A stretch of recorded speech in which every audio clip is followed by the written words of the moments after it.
আলহামদুলিল্লাহ, আল্লাহ তাআলার দরবারে লাখো কোটি শুকরিয়া আদায় করছি যে রব্বুল আলামিন আমাদেরকে একটা মহিমান্বিত মাহফিলে আসবার এবং বসবার তৌফিক দান করেছেন। এজন্য আল্লাহর শুকরিয়া আদায় করে সকলে মহব্বতের সঙ্গে বলি আলহামদুলিল্লাহ। কেন বলছি? হযরত জালালউদ্দিন সুয়ুতি উনি 2 লক্ষ হাদিসের হাফেজ ছিলেন।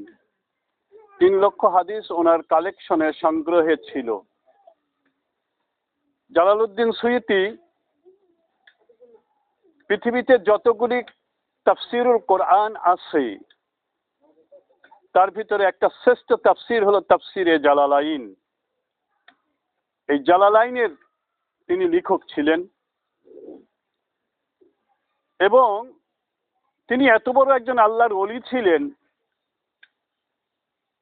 যে একদিন জোহরের নামাজের পরে কাইলুলা করে উঠে বলছেন যে আমি আসরের নামাজ খানায় কাবায় গিয়ে পড়ব। অথচ ওনার হুজরা থেকে খানায় কাবায় যেতে পায়ে হেঁটে যেতে 15 দিন সময় লাগে।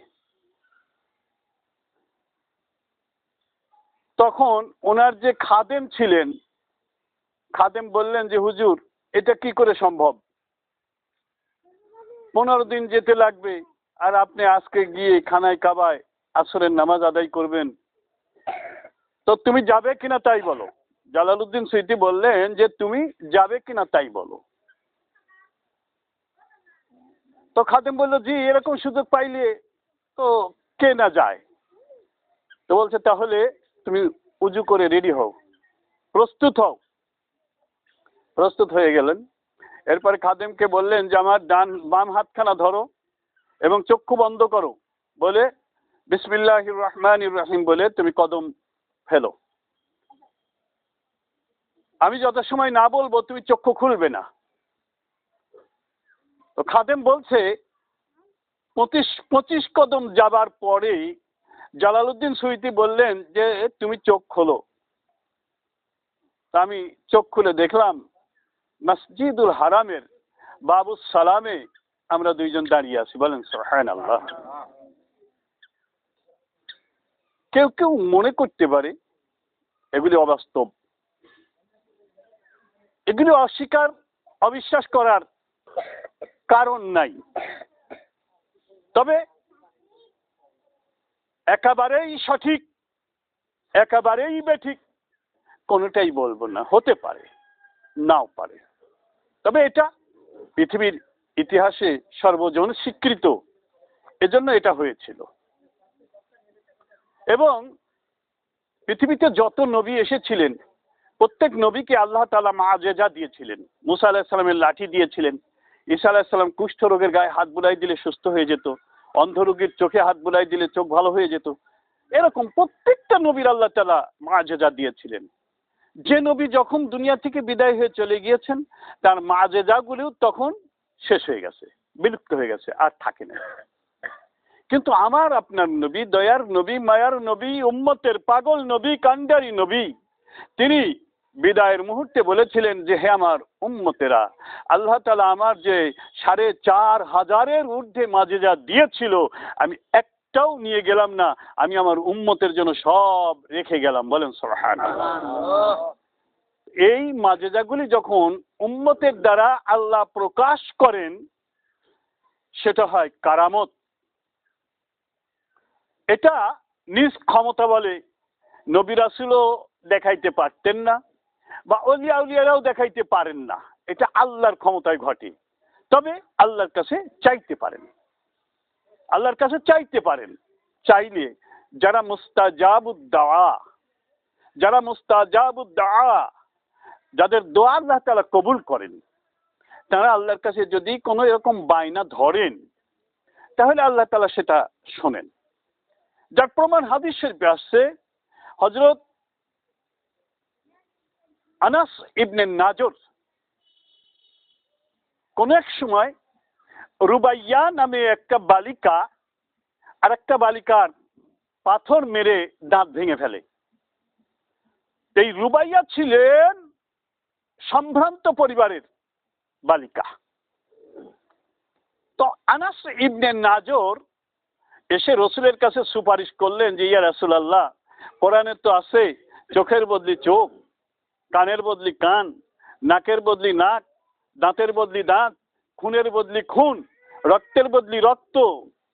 এখন রুবাইয়া একজন সম্ভ্রান্ত পরিবারের একটা বালিকা, ওর যদি দাঁতের বদলি দাঁত ভাঙা হয় তাহলে ওর জীবনটা তো নষ্ট হয়ে যাবে। তো হুজুর আপনি একটা বিকল্প ব্যবস্থা রুবাইয়ার জন্য গ্রহণ করেন। মুসলিম শরীফের হাদিস, হাদিসটা মুসলিম শরীফের সহি হাদিস। তো রসুল বললেন তুমি কি বলো আনাস ইবনে নাজর, তুমি কি বলো? আমার মেয়ে আয়েশাও যদি এই কাজ করতো তবু আমি কোরআনের রায় ঘোষণা করব, কাউকে ছাড়া হবে না, কোরআনের বিধান জারি করতেই হবে। আনাস ইবনে নাজর কিছুক্ষণ পরে আবার সুপারিশ করলেন, রসুল আবার একই রকম বললেন। এরপরে জিবরাইল আলাইহিস সালাম এসে বললেন ইয়া রাসূলুল্লাহ, রুবাইয়ার দাঁতের পরিবর্তে আপনি অন্য কোন জরিমানা কাফারা আদায় করেন। বলেন না সুবহানাল্লাহ। তার মানে আনাস ইবনে নাজর আল্লাহর কাছে চেয়েছেন যে আল্লাহ তুমি একটা ব্যবস্থা করো। আল্লাহ তাআলা সঙ্গে সঙ্গে জিবরাইলকে দিয়ে রসুলকে জানিয়ে দিয়েছিলেন। এভাবে যারা আল্লাহওয়ালা তারা আল্লাহর কাছে চাইলে, যারা মুস্তাজাবুদ দুআ, তারা যদি আল্লাহর কাছে চায় তা আল্লাহ তাআলা তাদের দোয়া কবুল করেন। এবং আল্লাহর রসুল যে মাজেজাগুলি রেখে গেছেন সেগুলি ওলিদের দ্বারা কারামত হিসাবে প্রকাশিত হয়। তো রসুলের মাজেজা মেরাজ অল্প সময়ে ঊর্ধ্ব আকাশ ভ্রমণ, সুতরাং তার উম্মতের মধ্যে যারা মুস্তাজাবুদ দুআ তারা এভাবে অল্প সময়ে দীর্ঘ পথ বিচরণ করার সমর্থন মানে সুযোগ আল্লাহর কাছ থেকে তারা পাবেন, নিতে পারেন। সুতরাং এটা অস্বীকার করার কিছু নাই। যাই হোক, জালালউদ্দিন সুয়ুতী তারপরে আসরের নামাজ পড়ে মাগরিবের আগে বলছেন যে বাবা চলো যাই মাগরিব খানকায় পড়বো। তখন বলছেন যে হুজুর না, তুমি যদি থাকলে থাকো, আমি যাই। না হুজুর তাহলে নিয়ে যাবেন কিনা? তাহলে চলো যাই, আবার কোনোদিন আসা যাবে। তখন খাদেম বলছেন যে আমি হুজুরের বাম হাত ধরে চক্ষুটা বন্ধ করে হাঁটতে শুরু করলাম। কিছুক্ষণ পরে হুজুর যখন চোখ খুলতে বললেন 27 কদম হাঁটার পরে এসে দেখলাম যে আমরা হুজরার দরজায় দাঁড়িয়ে গেছি। বলেন সুবহানাল্লাহ। এই জালালউদ্দিন সুয়ুতী রহমাতুল্লাহ আলাইহি তিনি একটা কিতাব লিখছেন আল হাবিলিল ফতোয়া। এই কিতাবের প্রথম খণ্ডের 181 নম্বর পৃষ্ঠায় তিনি লিখেছেন যে আমার নিকটে মিলাদ মুস্তাহাসান, যদি কোনো ব্যক্তি নেক নিয়ত করে মিলাদের আয়োজন করে এবং তাবারক দেয় তাহলে আল্লাহ তাআলা তার নিয়ত পূর্ণ করবেন, তাকে নেকিও দান করবেন। বলেন সুবহানাল্লাহ। কে বলছেন কথাটা? জালালউদ্দিন সুয়ুতী, 2 লক্ষ হাদিসের হাফেজ। আর কত বড় আল্লাহর ওলি, কত বড় আল্লাহর ওলি ছিলেন যার প্রমাণ পেলেন। তো তিনি যখন বলেছেন আমরা তার কথা শুনবো, 2 লক্ষ হাদিসের হাফেজ যিনি, না বর্তমানে যারা 100 200 150 হাদিস জানে তাদের কথা শুনবো? তাদের কথা শুনবো। যদি কপালে ঘুম ধরে তাহলে আমরা এদের কথাই শুনবো, আমরা তাদেরকে মানব না। কিন্তু যারা বিজ্ঞ বড় আলেম আল্লাহ ওয়ালারা যারা পূর্বে চলে গেছেন তাদেরকে মানতে হবে, এটা আল্লাহ এবং আল্লাহর নবীর নির্দেশ। আল্লাহ এবং আল্লাহর নবীর নির্দেশ অকুনু মা'আস সাদিকিন, যারা সত্যবাদী আল্লাহর ওলি ছিলেন তোমরা তাদের দলভুক্ত হয়ে যাও, এটা আল্লাহ তাআলার নির্দেশ। রসুলের নির্দেশ কোন আলিমান আও মুতাআল্লিমান আও মুস্তাআমিন আও মুহিব্বান ওয়ালা তাকুন খামিসা, তুমি হাক্কানি আলেম হও, না হলে হাক্কানি আলেমের ছাত্র হও, না হলে তাদেরকে অনুসরণ করো, তা না হলে তাদেরকে ভালোবাসো। সুতরাং এদেরকে আনুগত্য করবার বা মানবার নির্দেশ আল্লাহ এবং আল্লাহ রসুলের পক্ষ থেকে আসছে। যাই হোক, সেই রকম একটা মজলিসে আল্লাহ তাআলা আমাদেরকে নিয়ে এসেছেন। এজন্য আমরা মনে করি যে আল্লাহ তাআলা আমাদেরকে ভালোবাসেন, এই জন্য এই বরকতপূর্ণ মাহফিলে আল্লাহ তাআলা আমাদেরকে নিয়ে এসেছেন। আসুন আল্লাহর শুকরিয়া আদায় করে বলি আলহামদুলিল্লাহ। মূলত আজকের মাহফিলটা হলো মৃত ব্যক্তিদের জন্য আল্লাহর দরবারে সুপারিশ করবার জন্য আমরা এসেছি। মৃত ব্যক্তির জন্য আল্লাহর দরবারে সুপারিশ করতে এসেছি। যে মানুষ আমাদের আব্বা মা দাদা দাদি সহ যারা চলে গেছে, আর যিনি দাওয়াত দিয়েছেন তার আত্মীয় স্বজন যারা চলে গেছে, আমরা তাদের জন্য আল্লাহর দরবারে একটু সুপারিশ করব যে আল্লাহ তুমি এদেরকে ক্ষমা করে দাও। এই তো আল্লাহ এদেরকে তুমি জান্নাতে দাও, এই তো। তাহলে এটা কি সুপারিশ না? সুপারিশ করবার জন্য আসছি। একজন মূর্খ কয় যে আমরা আখেরাতে কেউ কারো সুপারিশ করতে পারবে না, নবীও পারবে না। নাউজুবিল্লাহ, আল্লাহ তুমি মাফ করো। দুনিয়ায় যখন আমি আপনি সুপারিশ করতে এসেছি, সুপারিশ গ্রহণ করা হোক আর না হোক, সুপারিশ করতে আসছি কিনা, তাহলে সুপারিশ করতে পারবে। এখন আল্লাহ কার সুপারিশ গ্রহণ করবেন আর করবেন না সেটা আল্লাহর ব্যাপার, সেটা আল্লাহর ব্যাপার। যদি মুস্তাজাবুদ দাওয়া কেউ থাকে এই মাহফিলে, তাহলে অবশ্যই তার দোয়া কবুল হবে, অবশ্যই কি তার দোয়া কবুল হবে, এবং তার সঙ্গে সঙ্গে আমাদেরটাও কবুল হয়ে যাবে। 2 নম্বর হলো মাইয়েতের প্রতি কারোর যদি কোনো ক্ষোভ, রাগ, পানা দেনা থাকে, সেগুলো এটার মাধ্যম দিয়ে মাফ হবে। 3 নম্বর হলো যে আমরা যারা এরকম মাঝে মধ্যে বিভিন্ন বাড়িতে বিভিন্ন জায়গায় প্রোগ্রামে আসি, যাই, বসি, আমাদের মধ্যে একটা ভ্রাতৃত্ব, একটা ভালোবাসা, একটা মহব্বত পয়দা হবে। কি বলেন, ঠিক না বেঠিক? বিশেষ করে যিনি দাওয়াত দিয়েছেন তার আত্মীয় স্বজনেরা যদি এরকম মাঝে মাঝেই দাওয়াত হয়, আর আত্মীয় স্বজনেরা যদি মাঝে মাঝেই আসেন, তাহলে নিশ্চয়ই একটা আসা যাওয়া, একটা আত্মীয়তা, একটা ভালোবাসা, একটা মহব্বত এটা থাকবে। আর এটার প্রয়োজন। নাসাই শরীফের হাদিসে আসছে, একজন সাহাবী বলছেন, ইয়া রাসূলুল্লাহ, পিতামাতা মারা গেলে কি করব? নাসাই শরীফের হাদিস, সিয়াসাতের একটা কিতাব। তো রাসূল বললেন, তোমার পিতামাতা মারা গেলে সর্বপ্রথম কাজ হলো তার ঋণ পরিশোধ করবে। কি পরিশোধ করবে? ঋণ, দেনা পরিশোধ করবে। 2 নম্বর কাজ হলো তার ওসিয়াত পূরণ করবে। 3 নম্বর কাজ হলো তুমি নফল দান সদকা খয়রাত করে, নফল নামাজ, রোজা, কোরআন তেলাওয়াত, ইবাদত বন্দেগী করে তাদের জন্য দোয়া করবে।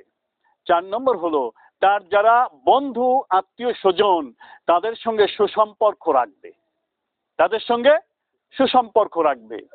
তাহলে দেখেন, এই যে প্রোগ্রাম, এই প্রোগ্রামে সবগুলোই প্রায় মানা হচ্ছে। প্রথম নাম্বার হলো কি, তার ঋণ পরিশোধ।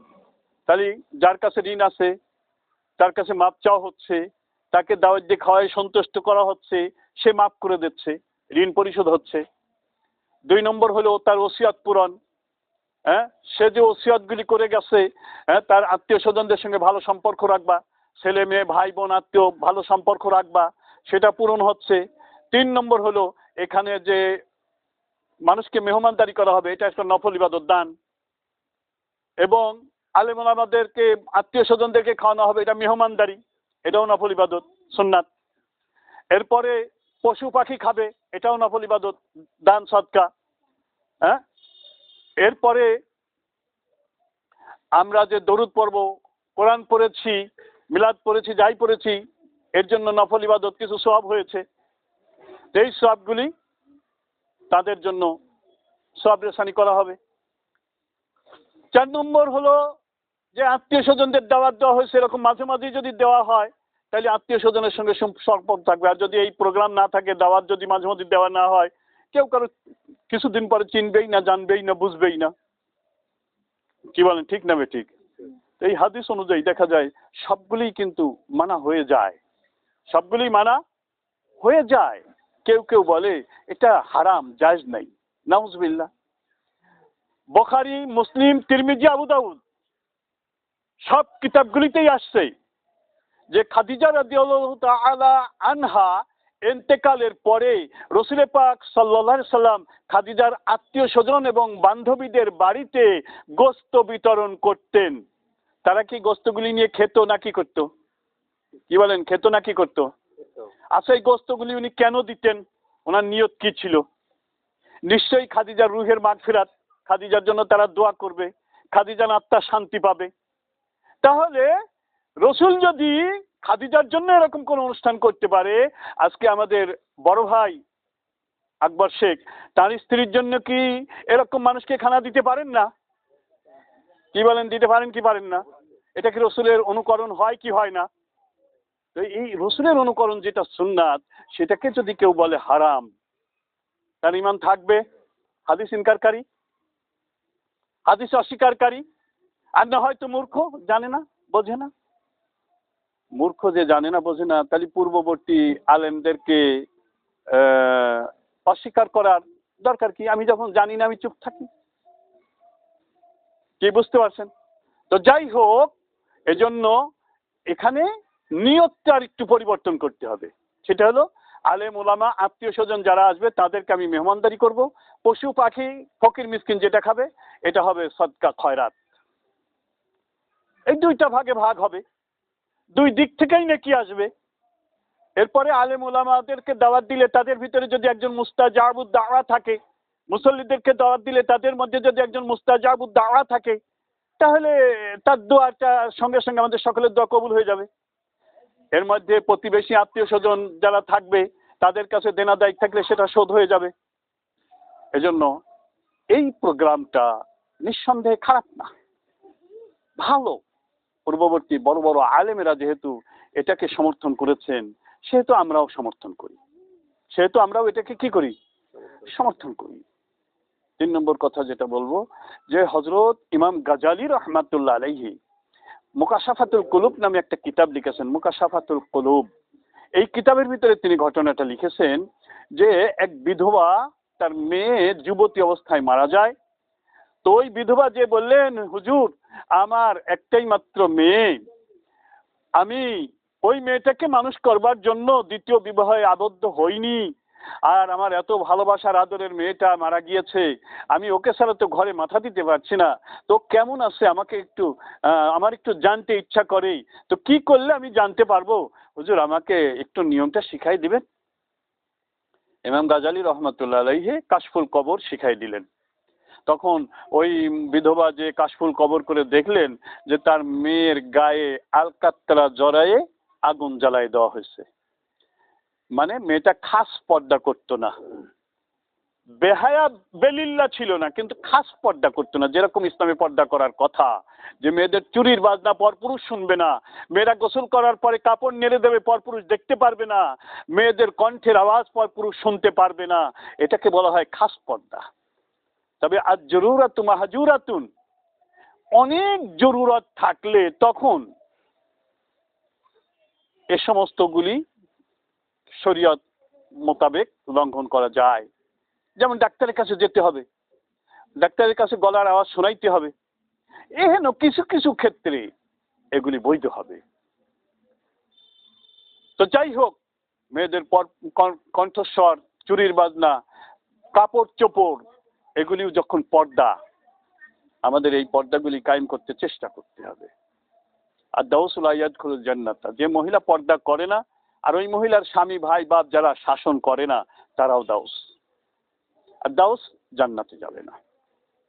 যাই হোক, ইমাম গাজালিকে গিয়ে ওই বিধবা তখন বললেন যে হুজুর না দেখে তো একরকম ছিলাম, দেখে তো এখন আরো বেশি কষ্ট বেড়ে গেল। কয় কেন?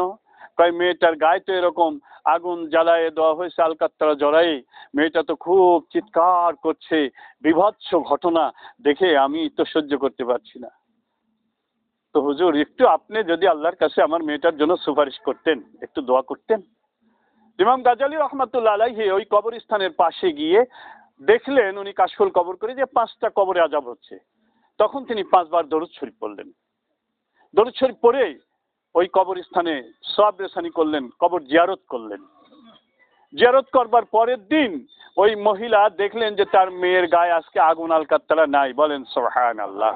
মেয়েটি বললে যে মা, ইমাম গাজ্জালি এসে এইখানে আমাদের 5 জনের আযাব হচ্ছিল, 5 বার দরুদ শরীফ পড়ে তিনি আল্লাহর দরবারে সুপারিশ করার কারণে আল্লাহ তাআলা আমাদের 5 জনের কবরের আযাব মাফ করে দিয়েছে।